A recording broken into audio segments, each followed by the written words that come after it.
Y que sepan que a partir de hoy, durante estas 2 semanas, Juan Miguel nos acompaña en estos 10 minutos del Enfoque Irreverente. Gracias, Edith, y gracias a Marino también por la oportunidad y sobre todo el privilegio de dirigirme a quien es el público habitual de Marino y tal vez un chin más. Que hemos querido hacer en este tiempo, en estos 10 días,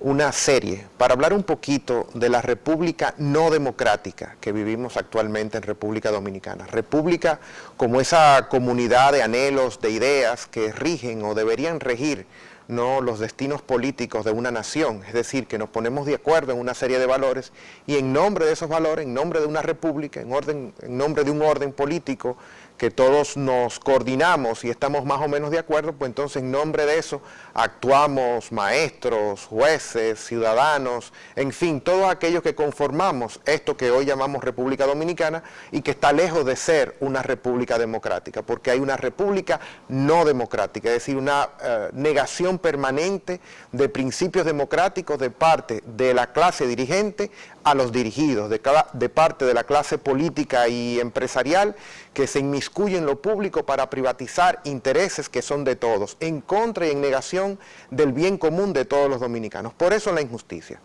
Hoy he querido hablar, y cada día voy a hablar de algo diferente, sobre esa república no democrática. Y hoy quiero hablarles de cómo hablarle al poder en República Dominicana. ¿Cuál es la situación? Justamente por lo que decía Edith, de lo que padecimos la semana pasada, lo que implica hablarle al poder en República Dominicana y por qué no mucha gente le habla al poder en República Dominicana. El poder no le gusta que lo critiquen, el poder procura que sus poblaciones estén quietas, estén mansas, obedezcan todo lo que ellos desde la fuerza pública ejecutan, diciendo, como en el caso dominicano, que se legitima porque hubo unas elecciones, cuando nosotros sabemos cómo se trafican las voluntades, cómo se compran conciencias, cómo se compran electores, cómo se compra voluntades, cómo se compran encuestas, cómo se compra popularidad, cómo se compra la manutención, por ejemplo, de un partido político, etcétera, cómo se buscan favores de parte de los grupos económicos que son propietarios, por ejemplo, de los medios de comunicación, que son los que anuncian, que son los que promueven, que son los que censuran, en fin, cómo se estructura el orden actual en República Dominicana, lo sabemos viciado, lo sabemos corrupto, lo sabemos que aquí lo que pesa es en realidad los intereses y sobre todo el dinero. Quien más dinero tenga, ese prevalece en cualquier relación. Es decir, que lo que hay en nuestro país es una negación de esa idea de que todos somos iguales ante la ley, de que todos valemos igualmente en un voto y que al final, según dice la teoría de la democracia, no es el pueblo el que manda, es el pueblo soberano, es el pueblo donde reside las fuerzas democráticas, y no es así. Sabemos que la democracia en nuestro país ha sido secuestrada por un grupito que utiliza a través de diferentes mecanismos, ¿no?, la voluntad popular para tratar de con ella simular, ¿no?, lo que hoy en día es realmente una caricatura, con muy pocos avances, y esos avances dependen entonces de una serie de maniobras que el poder político y el poder empresarial,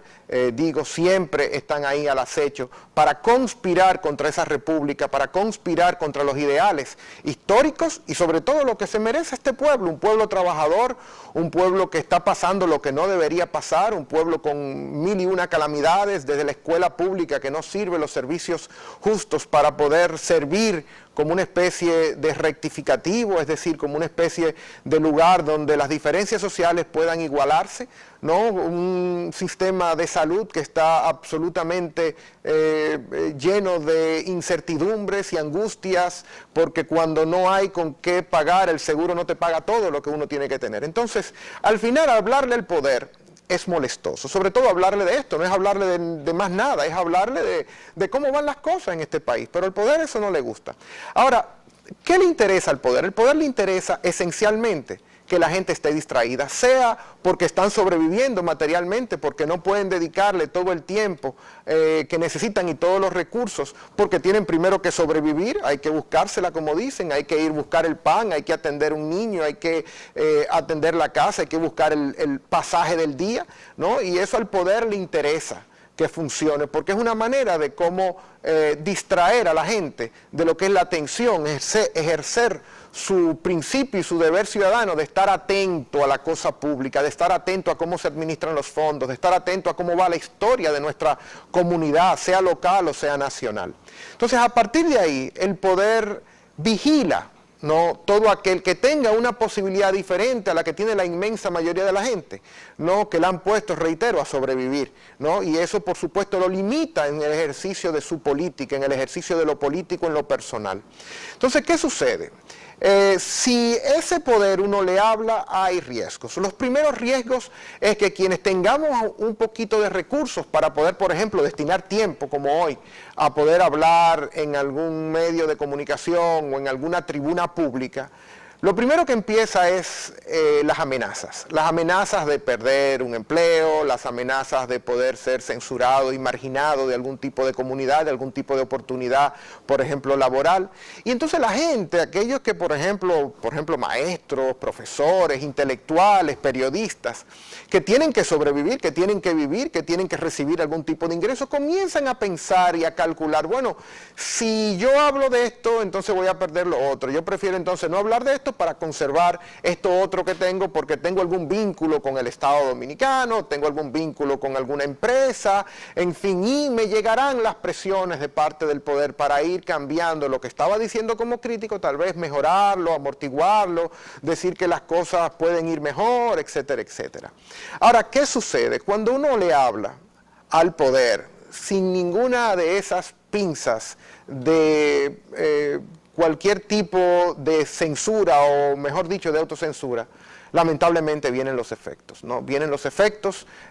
por ejemplo, en mi caso, una desvinculación de un ministerio, es decir, de una agencia del Estado, donde todos los dominicanos tenemos o tendríamos que tener el mismo derecho de participar, sobre todo si hay méritos, ¿no?, donde la administración pública además tiene que ser lo suficientemente abierta porque se trata del bien común que se está manejando a las críticas, pero sobre todo ejerciendo uno no solamente su derecho a trabajar en el Estado, en la administración pública, sino también su derecho ciudadano a poder hablar, a poder decir las cosas. Por ejemplo, en mi caso, desde la sociología, es un deber no solamente cívico, sino hasta profesional, de poder decir las cosas tal cual, por ejemplo, la sociología la establece, los análisis que hacemos pudieran, por supuesto, si lo otro está cometiendo una falta, ¿no? Evidentemente que un análisis como el que uno hace, pues le va a estar siendo alguna roncha, le va a estar siendo alguna molestia dentro de lo que normalmente uno tiene como ejercicio profesional de hablar y de hablar de cara al sol. Hablar de manera argumentada, estructurada, con argumentos, ¿no?, con un cierto rigor desde la sociología, las ciencias sociales, desde la historia, en fin, desde todos los recursos que uno pueda esclarecer un poquito la verdad. ¿Y por qué es importante esclarecer la verdad? Porque al poder le interesa que la verdad no esté muy clara, ¿no?, sobre todo si lo está haciendo mal, como el presente gobierno. Al poder le interesa no solamente la autocensura, sino que le interesa también el castigo a quienes rompen esa censura, porque ese castigo sería ejemplar, según ellos, para los otros que pudieran aventurarse a también irrumpir en la plaza pública con la verdad, ¿no? Y eso es lo lamentable de lo que vivimos hoy. Pero